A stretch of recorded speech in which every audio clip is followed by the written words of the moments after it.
Fala Doutor, um oferecimento. Vitalmed, ligue e associe-se 4020-3215. E Cefish, importação e exportação de mariscos e pescados. Fala Doutor. Agora na Nova FM, uma maneira descomplicada de falar sobre a sua saúde. Fala Doutor. Apresentação de Iglesio Moisés. Tire suas dúvidas. Mande sua pergunta para o nosso WhatsApp. 98 988 35 2650. Vamos conversar. E para você que estava aí esperando, toda terça e quinta, já sabe, horário marcado aqui com o Dr. Iglesio no quadro Fala Doutor. Iglesio Moisés, seja bem-vindo novamente à bancada do Opinião Livre aqui na Rádio Nova FM. Nosso boa tarde especial para você. Boa tarde, Nilo. Boa tarde, Diego. Boa tarde, Adriana. Boa tarde, caros ouvintes aqui. É uma satisfação começar mais esse programa, esse Fala Doutor. Hoje a gente teve um dado aí que o ministro da Saúde levantou, que 1,5 milhão de pessoas estão com a vacina, a segunda dose da vacina atrasada. Muita gente ainda que já passou do prazo de tomada da dose. Claro que isso aí tem um impacto depois na questão do resultado final na imunização, na eficácia da imunização, principalmente no que diz respeito à Coronavac, que já é uma vacina com eficácia que não é das mais altas. Então, quando as pessoas têm esse atraso, isso termina complicando bastante e a gente acredita que descentralizado seja melhor. Quando a gente utiliza uma estratégia de centralização, é sinal de que um desespero muito grande com essa questão de segurança e é fruto de uma desorganização, termina sendo uma falta de organização administrativa, no sentido de controle de estoque, integração de sistemas de informática. Eu acho que a estratégia de centralização de vacina, essa coisa, por exemplo, lá no Pátio Norte, se você tem um drive-thru de vacinação e só vacina de carro mesmo. O secretário me disse, não, se a pessoa for lá tem uma fila isolado. Mas fica um alerta para que a gente possa ver se de fato isso está acontecendo ou não. A grande verdade é que a gente precisa ter uma melhor gestão das nossas subunidades, das unidades administrativas que a gente tem dentro da saúde, de prestação de serviços, porque senão a gente não vai conseguir oferecer uma assistência de qualidade. Chegar, por exemplo, como tivemos idosos no Multicenter Sebrae, de esperar 3, 4, 5 horas em alguns dias de vacinação é extremamente desconfortável. A gente se coloca no lugar dessas pessoas. Eu recebo muita queixa ainda dentro das minhas redes, de vez em quando ter que estar buscando onde está sendo a falha dentro do sistema. E a gente está procurando. Uma coisa que essa semana eu tive noção. Muita gente reclamando de, por exemplo, de baixa aplicação de vacinas. O município tal, ele está com 50%, 60%. Mas a recomendação do Ministério da Saúde, na maioria das vezes, da própria Secretaria Estadual de Saúde, tem sido no sentido de que seja guardada a segunda dose. Então, como é que você vai cobrar que seja vacinado 100% das pessoas se a segunda dose ela está guardada? Eles estão estudando aí ampliar o fornecimento de doses da Pfizer de 100 milhões de doses, que estão previstas mais para o segundo semestre. Então, há uma insegurança grande ainda na questão da velocidade da vacinação. Se a gente tivesse um fornecimento mais regular de vacina, daria para a gente prescindir, da gente não precisar de guardar a segunda dose. A gente aplicaria a primeira dose em muito mais pessoas. A gente teria praticamente aí o dobro de pessoas vacinadas. E claro que uma primeira dose ela já confere um grau de imunidade. A segunda dose é uma dose de reforço. E hoje o Ministério da Saúde fez um alerta. Tem 1,5 milhão de pessoas que estão com a segunda dose atrasada. Reforça que é importante as pessoas terem 2 doses. 2 doses, exatamente. E por falar em cepa, como o Nilo falou, Diego, aqui 60% desses novos casos no Maranhão, nessa segunda onda, são da nova variante, da variante P1. O que termina explicando essa explosão que a gente teve no primeiro momento dentro das UTIs do estado do Maranhão, sejam públicas ou sejam privadas. O Hospital São Domingos já começou a desativar algumas alas de Covid-19 também, mostrando que já há uma redução de casos aqui no estado do Maranhão. Felizmente, na Ilha de São Luís isso já está bem evidente. Tem UPA, por exemplo, UPA do Araçagi, não estava fazendo atendimento de Covid, mas praticamente a ala vermelha da UPA completamente vazia. UPAs especializadas em Covid já com redução significativa também. UPA da Vila Luizão não está com atendimento total, porque tem muita gente que está afastada, algumas reformas acontecendo. Então, nas emergências a gente percebe onde é que está uma situação que ainda está sob muita pressão. Socorrões, por exemplo, até semana passada tinham 30 pacientes com Covid dentro do socorrão, né? E são pacientes que nenhum hospital quer pegar.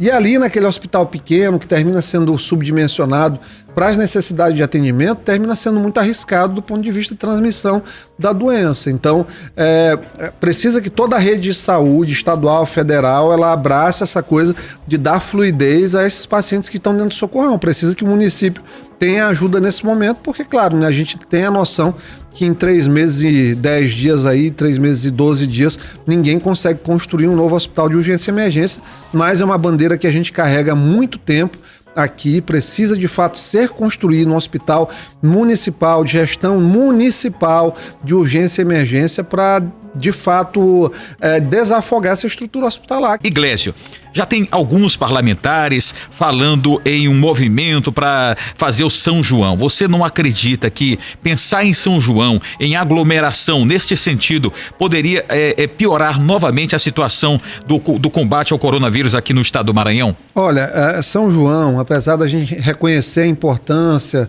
eu acho que não dá para a gente discutir isso para o mês de julho de forma alguma.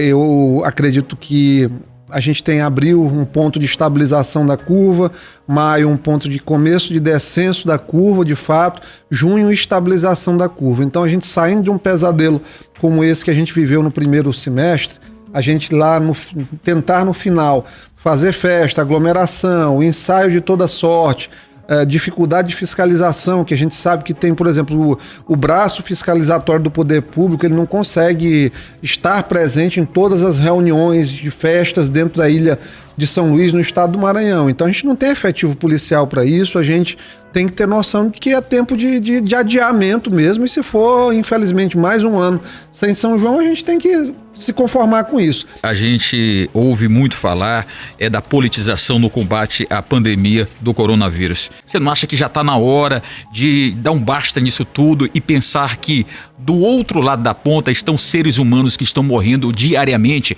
Até mesmo a vacina, ela não está fragilizada dentro desse contexto de salvação diante da pandemia? Não tenha dúvida que a lentidão na aplicação da vacina, ela só favorece o nascimento de novas cepas.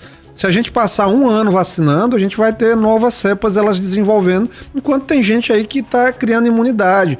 Então você não consegue formar de fato uma janela que diga-se uma barreira imunitária quando você demora tanto a vacinar. Por falar em vacinação, só para não esquecer aqui, começou a vacinação contra a gripe, as vacinas da gripe são importantes serem tomadas este ano, não pode tomar junto com a vacina da Covid-19. Você recomenda qual primeiro? Esperar 14 dias pelo menos, com certeza a vacina da gripe vai ser tomada após a vacina da Covid, se você tiver a possibilidade de optar, mas esperar o prazo de 14 dias entre ambas as vacinas para fazer esta vacinação.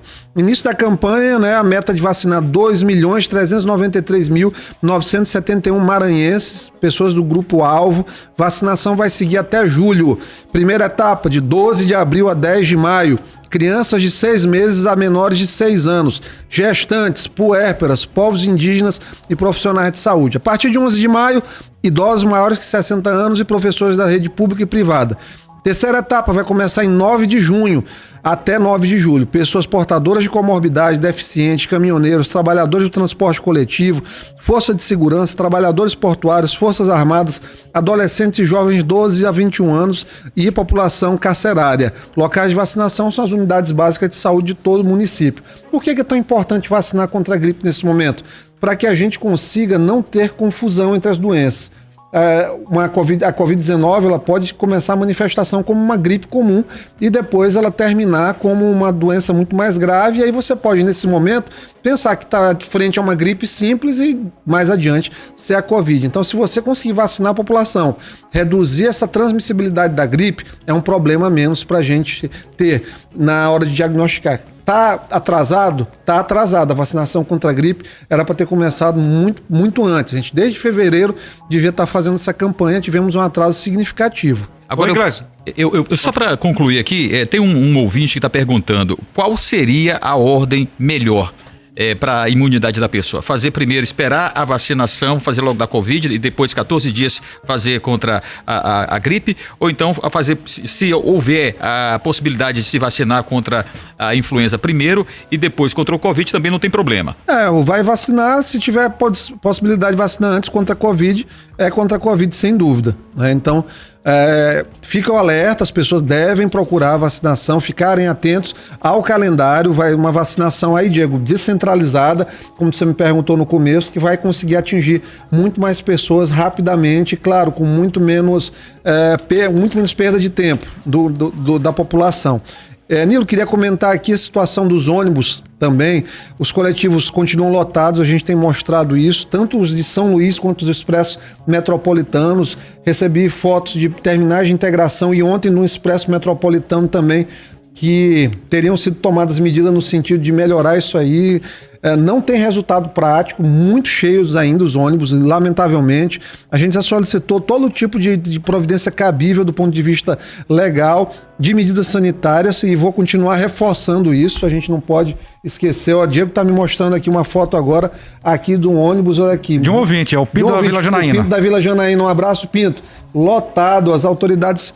De fato, como você está falando aí, Pinto, elas falam em transmissão de coronavírus, mas estão acabando aí com a população, 60%, 70%, 80% da população que utiliza o ônibus diariamente. Tivemos hoje uma paralisação de ônibus da Aviação Estrela no Anjo da Guarda, já atrapalha mais um pouco, é um momento economicamente muito complicado, os rodoviários estão reivindicando salários e ticket de alimentação atrasados. Crise de transporte público que a gente já tem, não é de agora, isso não é nascido agora, essa bomba relógio está desde o período do Castelo, isso aqui está vindo desde 2012, essa deterioração do transporte público de maneira mais aguda. Fizeram essa grande maquiagem que foi essa questão de ar-condicionado durante esse período, que é muito bom no papel, o ar-condicionado, claro, para quem está no ônibus é mais confortável, mas assim, a maioria dos ônibus hoje circula sem ar-condicionado. E aí é vendido como se todo mundo estivesse andando confortavelmente num friozinho. E outra coisa, ligue um ar-condicionado no ônibus aí com lotação máxima, que você vai ver o calor que faz aquilo ali, não faz diferença alguma, né? Então, o transporte é uma pauta que precisa ser enfrentada nessa gestão, a gente espera mesmo que seja enfrentada.